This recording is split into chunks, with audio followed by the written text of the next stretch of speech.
मारब सिक्सर के मारब सिक्सर के 6 गोली छाती में। इनसे कोई भी सवाल पूछेगा तो यही जवाब मिलेगा, मारब सिक्सर के 6 गोली छाती में।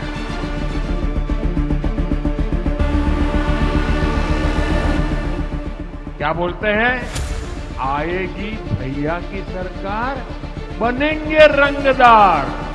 ये तो आपसे रंगदारी वसूलेंगे, रंगदारी।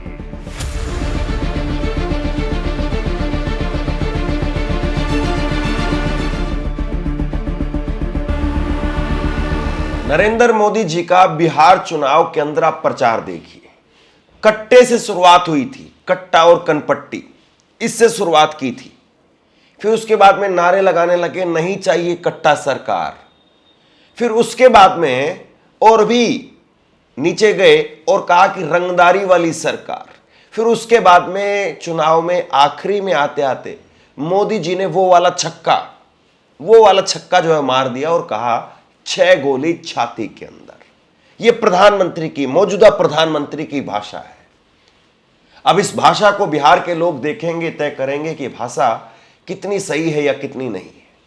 एक तरफ तो ये भाषा दिखाई दे रही है, मुद्दे के नाम पर जंगलराज जंगलराज जंगलराज, और जब वो चला नहीं तो फिर कट्टा, कनपट्टी, सिक्सर, 6 गोली छाती में, ये सब लेकर के आ गए। और दूसरी तरफ चुनाव के अंदर सीसीटीवी बंद है, सीसीटीवी बंद है, सीसीटीवी बंद है।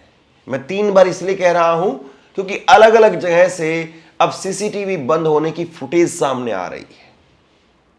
कितनी खबरें सीसीटीवी बंद होने पर की जाए, बताइए जरा। चुनाव आयोग का भी जवाब आया है। चुनाव आयोग सीसीटीवी बंद होने पर क्या कुछ कह रहा है वो भी मैं आपको बताऊंगा। और सवाल फिर इस बीच में यह भी है कि क्या वाकई बीजेपी हार रही है? बीजेपी बिहार के चुनाव में हार रही है? आप ये कहेंगे कि अगर बीजेपी हार रही है तो आप नीतीश का नाम क्यों नहीं ले रहे हैं? बीजेपी और नीतीश या एनडीए हार रहा है, ये क्यों नहीं बोल रहे हैं? दरअसल आप इस बात को समझिए कि बीजेपी की हार है, लेकिन नीतीश कुमार की हार, वो हार में काउंट होगी या नहीं होगी, ये 14 तारीख के नतीजे बताएंगे। क्योंकि नीतीश कुमार उधर भी जा सकते हैं, नीतीश कुमार के लिए उधर के रास्ते भी खाली हैं, वो वहां पे भी जा सकते हैं, वहां पर भी कुर्सी मिल जाएगी। और ये मिलेगी नहीं मिलेगी सब कुछ तय होगा 14 तारीख को। लेकिन जरा पहले प्रधानमंत्री की भाषा पर गौर कीजिए।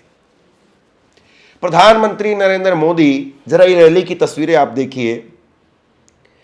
प्रधानमंत्री नरेंद्र मोदी वो कह रहे हैं कि 6 गोली छाती के अंदर मारे।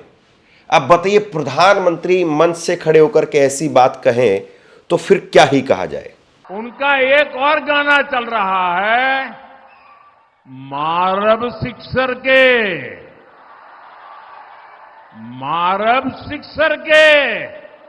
6 गोली छाती में। यही इनका तौर तरीका है, यही इनका प्लान है।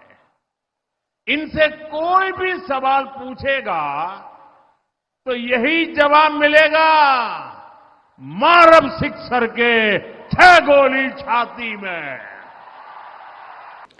अब एक तरफ प्रधानमंत्री नरेंद्र मोदी 6 गोली छाती में मारने की बात बता रहे हैं। अब बीजेपी के लोग कहेंगे कि प्रधानमंत्री नहीं बता रहे हैं, ये आरजेडी का गाना चल रहा है, आरजेडी के समर्थक ये गाना चला रहे हैं, वो बात प्रधानमंत्री बता रहे हैं। तो दोस्तों, बात इतनी भी सीधी नहीं है जो बीजेपी कह रही है। ये गाना जरा देखिए आप अपनी स्क्रीन पर। 2 साल पहले यही गाना पवन सिंह, वो यही गाना गाते हुए नजर आते हैं। वीडियो है बाकायदा, अभी भी मौजूद है यूट्यूब पर। ये वीडियो है 2 साल पहले की वीडियो है। सिक्सर के 6 गोली छाती में ठोकी, पवन सिंह, उनका गाना है। और इसी की दूसरी तस्वीर देखिए, इसमें पवन सिंह वो कट्टा लहराते हुए नजर आ रहे हैं। और पवन सिंह कौन है? पवन सिंह बीजेपी के स्टार प्रचारक हैं। पवन सिंह वो बीजेपी की टिकट पर चुनाव लड़ने वाले थे, प्रेशर इतना बन गया कि बीजेपी ने फिर उनको टिकट नहीं दी। पवन सिंह वो है जिनको बीजेपी ने पश्चिम बंगाल में टिकट दी लोकसभा की। तो पवन सिंह वो 6 गोली छाती में वो गाना गाए तो कोई दिक्कत नहीं है, और अगर आरजेडी के किसी मंच से किसी बच्चे ने अगर कोई बात कह दी उसको प्रधानमंत्री बड़ा कर रहे हैं। पूरे चुनाव में दरअसल यही हुआ है। क्या प्रधानमंत्री से आप ये उम्मीद करते हैं कि प्रधानमंत्री आएंगे तो वो बताएंगे कि 20 साल में हमने क्या किया, आगे आने वाले 5 साल में हम क्या करेंगे, या कट्टा सिक्सर और इस सब पर बात होगी? और कट्टा और सिक्सर पर बात होगी तो आपके घर में क्या लोग आपसे नहीं पूछेंगे, बच्चे आपसे नहीं पूछेंगे कि पापा ये सिक्सर क्या होता है, 6 गोली छाती में क्या मतलब है? और दूसरी तरफ आप देखिए जरा ये तस्वीर देखिए। अब आरजेडी ने एक और वीडियो जो है वो जारी करते हुए कहा है कि अब समस्तीपुर की मोइनुद्दीन नगर विधानसभा के स्ट्रांग रूम में घुसते दिखे कुछ संदिग्ध। इलेक्शन कमीशन और चुनाव आयोग बिहार वो स्थिति स्पष्ट करे कि ब्रजगृह के अंदर ये संदिग्ध लोग कौन थे और क्या कर रहे थे। जागते रहो, सतर्क रहो, एक बाहरी वोट डकैत बीते कई दिनों से बिहार में बैठ करके बिहार विरोधी कुछ लोगों के साथ मिलकर के लोकतंत्र की जननी बिहार से वोट चोरी करना चाहता है। करिए बढ़िया प्रयास करिए।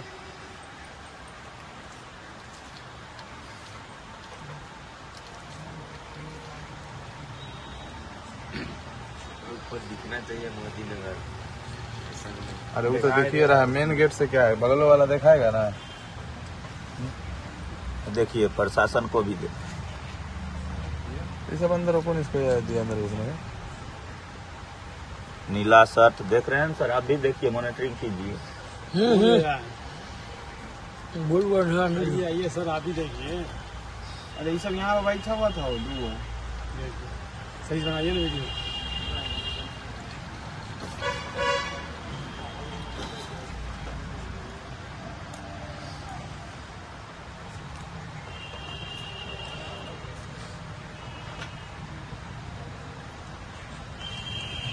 क्या हुआ, सब भाई कैमरा को घेर लिए हैं। कुछ कांड चल रहा है। कांड हो रहा है। बोले मोदी नगर में क्या कर रहे हैं इतने आदमी? बना लिया ना, कुछ तो आया हुआ था, कई जगह साइन किया हुआ। मोदी नगर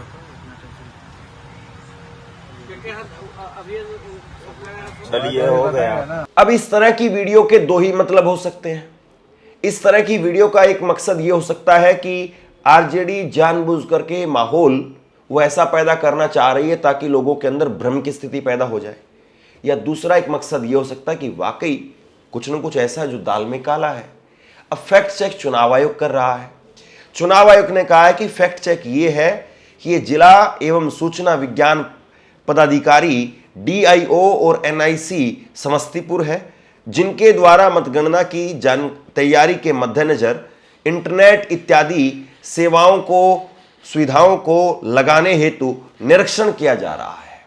तो वो कह रहे हैं कि हमारे ही अधिकारी हैं, इसमें कोई ऐसी बात नहीं है। चलिए मान लिया कि आपके अधिकारी हैं, लेकिन जरा ये तस्वीरें देखिए आप, ये CCTV फुटेज बंद क्यों हो रहा है? क्यों आखिरकार CCTV फुटेज बंद हो रहा है? और क्या चुनाव आयोग इतनी भी तैयारी नहीं कर सकता है कि बिजली, जनरेटर और सारी चीजें वो लगाए और CCTV फुटेज कम से कम बंद ना हो? जैसे ये वीडियो निकल करके सामने आया, आरजेडी ने आरोप लगाए, उसके बाद में चुनाव आयोग की इस वीडियो पर भी सफाई आई है। चुनाव आयोग ने कहा है कि इसमें CCTV बंद नहीं किए गए थे, CCTV फुटेज लगातार रिकॉर्ड हो रही है, केवल जो मॉनिटर है, डिस्प्ले है, वो स्लिप मोड में चले गए थे, इसलिए कुछ देर बाद में ही उनको फिर से ठीक कर दिया गया। तो भैया आज के वक्त में टेक्नोलॉजी कितनी हाई स्पीड पर चली गई है, टेक्नोलॉजी कहां से कहां चली गई है। स्लिप मोड आप तय कर सकते हैं, या वहां पर आप अपना किसी अधिकारी को बैठा सकते हैं कि ये जो डिस्प्ले है इनका स्लिप मोड टाइम जो है 2 घंटे का है, तो 2 घंटे से पहले आप इसमें एक बार टच कर देना ताकि ये डिस्प्ले ऑफ नहीं होंगी। केवल इतनी सी बात है। हम भी समझते हैं स्लिप मोड का मतलब क्या होता है। आप भी अगर लैपटॉप चलाते हैं तो आप भी समझते होंगे। फोन चलाते हैं तो फोन में भी स्लिप मोड टाइम होता है कि 10 second, 15 second, 20 second, 50 second, 2 minute, 10 minute, कितना आप करना चाहते हैं? आधा घंटा भी आप कर सकते हैं कि आधे घंटे तक आपके फोन की लाइट बंद नहीं होगी। ये आप कर सकते हैं। ये बहुत छोटा सा काम है, केवल एक सेटिंग जाकर के चेंज करना, हो जाएगा। और ऐसा है कि आप 24 घंटे का स्लीप मोड टाइम अगर नहीं लगा सकते हैं तो आप किसी अधिकारी की ड्यूटी लगा दीजिए वहां पर कि ये 2 घंटे का स्लीप मोड टाइम इसमें सेट किया हुआ है, 2 घंटे से पहले एक बार इनको टच कर देना।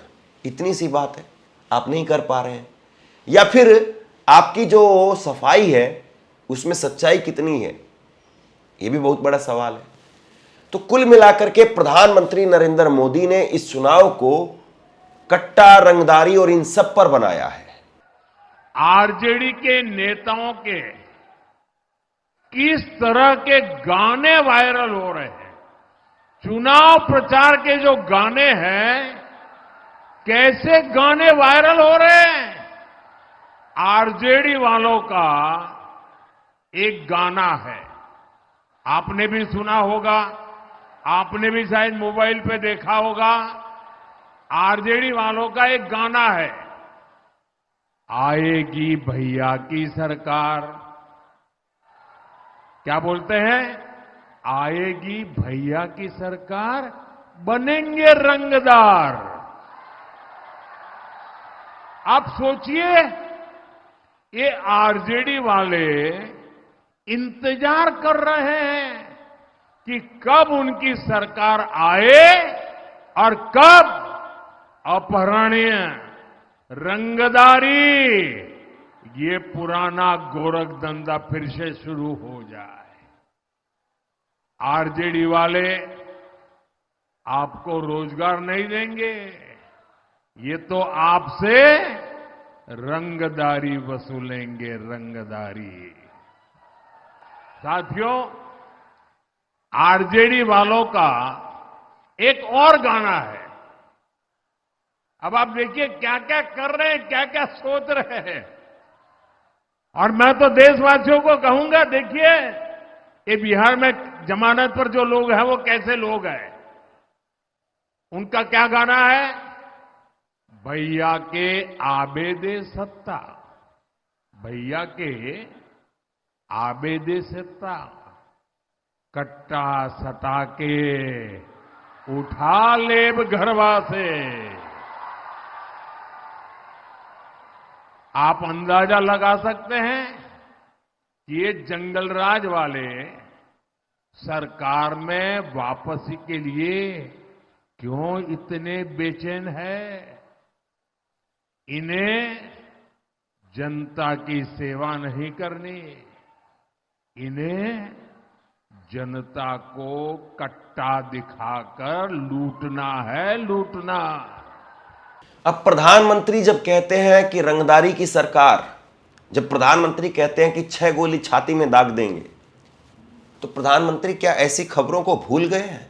जरा एक खबर देखिए आप। पटना में दिन दहाड़े 10 लाख की लूट, विरोध करने पर गोली मारी। बैंक में रकम जमा करने जा रहे थे क्रेडिट मैनेजर और इस दौरान ये वारदात होती है। बैंक के पास ही वारदात हुई, 2 राउंड फायरिंग की गई। मैनेजर की बाह के अंदर, बाजू में वो गोली लगती है। हेलमेट पहन करके ये अपराधी आए थे, गोली मार करके कंकड़बाग की ओर भाग गए। ये बताइए आप, ये पटना की घटना है। पटना यानी बिहार की राजधानी। बिहार की राजधानी में यह हो रहा है कि दिन दहाड़े 10 लाख रुपए की लूट हो जाती है। गोली मार करके, छाते में नहीं बल्कि बाजू में मार करके भाग जाते हैं। किसकी सरकार थी? नीतीश और नरेंद्र मोदी की सरकार थी। तब तो जंगल राज और कट्टा सरकार नहीं पता चला, लेकिन अब नारे लगवाए जा रहे हैं मन से कि नहीं चाहिए कट्टा सरकार। साथियों, इतनी बड़ी तादाद में जब आप हमारे सब साथियों को आशीर्वाद देने आए हैं, तो मेरे साथ एक बात बोलेंगे? आप सब बोलेंगे? ये आगे जो महाशय बैठे हैं, क्या वो भी हिम्मत करेंगे? यहां भी आवाज आएगी, वहां भी बोलेंगे, नहीं चाहिए कट्टा सरकार। नहीं चाहिए, नहीं चाहिए, नहीं चाहिए कट्टा सरकार। फिर एक बार आपसे कुछ कहना चाहता हूं। आज के वक्त में पत्रकारिता करना कितना मुश्किल काम है, लेकिन अगर ऐसे में भी कोई आपकी खबर दिखा रहा है, कोई आपके मुद्दे पर बात कर रहा है, तो आपको भी उसका साथ देना चाहिए। अगर आपको लगता है कि मेरी पत्रकारिता सही है, मैं आपके लिए आपकी खबर वो दिखा रहा हूं, तो ऐसे में आप मेरा सहयोग कीजिए। आप इस वीडियो को जब लाइक करेंगे तो लाइक के साथ में ही एक थैंक्स का बटन आपको दिखाई देगा। उस थैंक्स के बटन पर आप क्लिक कीजिए और जो भी सहयोग राशि दे सकते हैं वो दीजिए। दूसरा, आप चैनल को ज्वाइन कर सकते हैं और चैनल को ज्वाइन करके भी मुझे मदद कर सकते हैं। प्रधानमंत्री ऐसी बात कहते हैं और अखबारों में वो बात छप जाती है। भैया की सरकार आई तो फिरौती कट्टा संस्कृति लौट आएगी, मोदी जी का कथन लगा दिया जाता है। कोई ये नहीं पूछता है कि एनसीआरबी का जो डाटा है, जो सरकार का ही डाटा होता है, एनसीआरबी के डाटे में बिहार के अंदर कितना जो है वो बदलाव आया है, या बिहार में अपराध का आंकड़ा वो कितना कम हुआ है। या बिहार तो आप ये कह लीजिए कि चलिए बीजेपी सहयोगी की सरकार है, बीजेपी वहां पर सहयोगी की भूमिका में है, बीजेपी फुल फ्लैश नहीं है।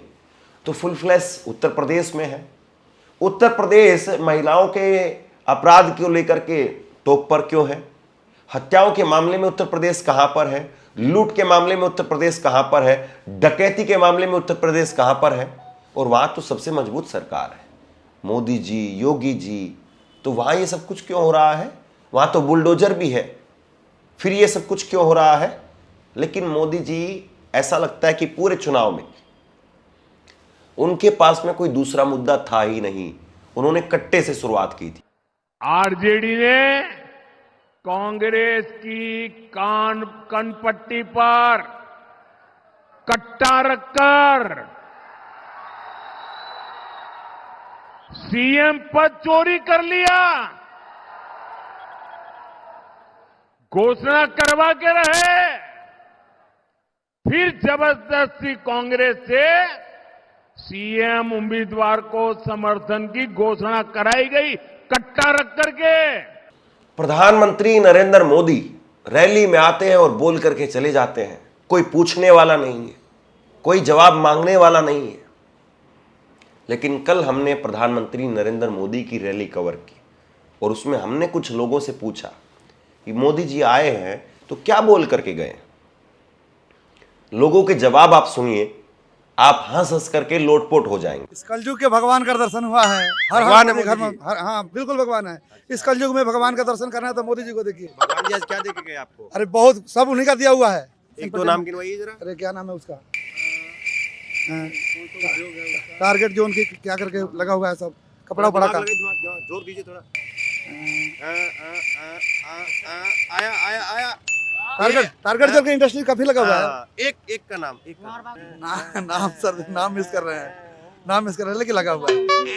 रोजगार पे हम बात कर रहे थे। वैसे रोजगार कंपटीशन से मिलेगा ना सर। नेताजी सफेद कुर्ता पहन के आए, तुम बिल्कुल भी इज्जत नहीं कर रहे हो। बोल रहे थे नेताजी सफेद कुर्ता पहन के आए, उसका प्रमाण आप देख ही रहेगा, आपको खुद दिख रहा है। गलत बात है, फिर वो कहेंगे लोग भाग जाता है बीजेपी वाला। आ जाओ आ जाओ आ जाओ। वो चला। आप ये बताइए कि मोदी जी ने 5 साल में बिहार के चंपारण को देने के लिए क्या बोला, ये बताइए मुझे। चंपारण को देने के लिए क्या बोला, ये बस बोलिए। बोला बोला बोला। मोदी जी आज आए हैं तो 2 बातें 5 बातें जो आप मुझे बता सके।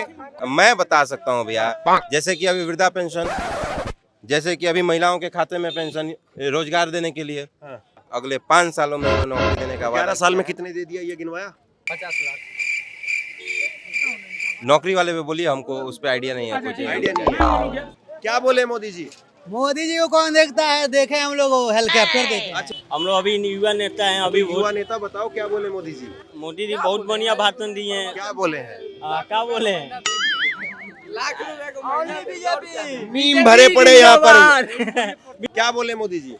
मोदी जी जो भी बोले हम लोग को सुनाई नहीं दिया है। हम लोग भीड़ में दबे हुए थे, बल्कि हर हर मोदी घर घर मोदी। जिंदाबाद जिंदाबाद, कमल छाप जिंदाबाद रहेगा, जिंदाबाद। बता के गए हैं, बता के बहुत कुछ गए हैं, याद नहीं आ एक दो रहा चीज है। बता दीजिए हमें भी। याद नहीं आ रहा है, लेकिन याद नहीं- जिंदाबाद है, जिंदाबाद रहेगा। क्या बोले मोदी जी आज? बढ़िया बात बोले हैं। क्या बढ़िया बात बोले, बताइए जरा हमें भी। रुक जाइए ना। अरे क्या बोले मोदी जी? मोबाइल के बारे में, रिचार्ज सस्ता हुआ है उसके बारे में बोले। रील बनाने के लिए? हाँ, राशन के बारे में बोले। रील बनाते हो आप? जी नहीं, हम नहीं बनाते। बनाओगे? नहीं बनाते। क्यों, मोदी जी नहीं बोले उधर? बोले तो हम लोग नहीं बनाते हैं, हम लोग को उतना ढंग नहीं आता है। ढोंग नहीं आता है। बनाने अरे का मोदी है। जी रील बनाने के लिए कह रहे हो, आप कह रहे हो ढोंग है ये। जी सर। सबसे दिलचस्प बात यह है कि प्रधानमंत्री नरेंद्र मोदी या नीतीश कुमार वो लगातार इस बात को कह रहे हैं कि महिलाएं वो हमारे बम्पर वोटर हैं, यानी महिला बम्पर तरीके से उनके पक्ष में मतदान कर रही है।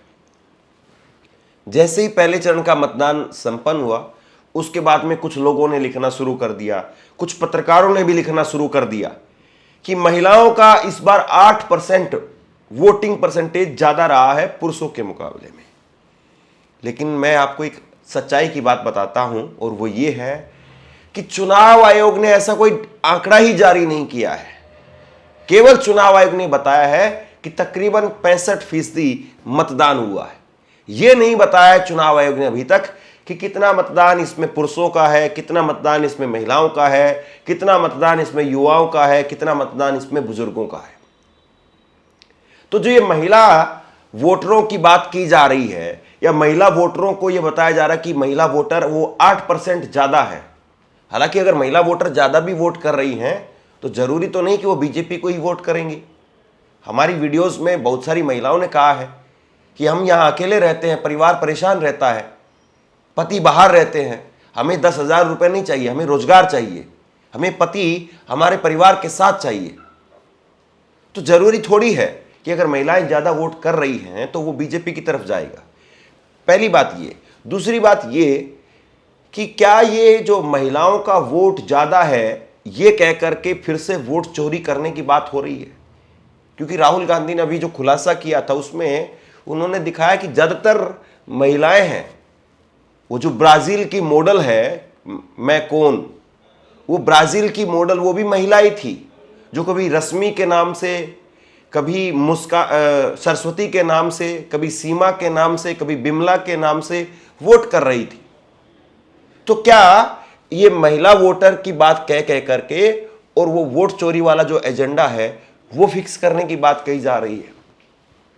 बहरहाल अभी तो ये सारे सवाल हैं। आज बिहार में दूसरे चरण के लिए, आखिरी चरण के लिए प्रचार प्रसार का आखिरी दिन है। आज शाम को प्रचार प्रसार खत्म हो जाएगा। नरेंद्र मोदी जी की आज रैली नहीं है, राहुल गांधी की 2 रैलियां हैं, तेजस्वी यादव वो 19 रैली आज करेंगे।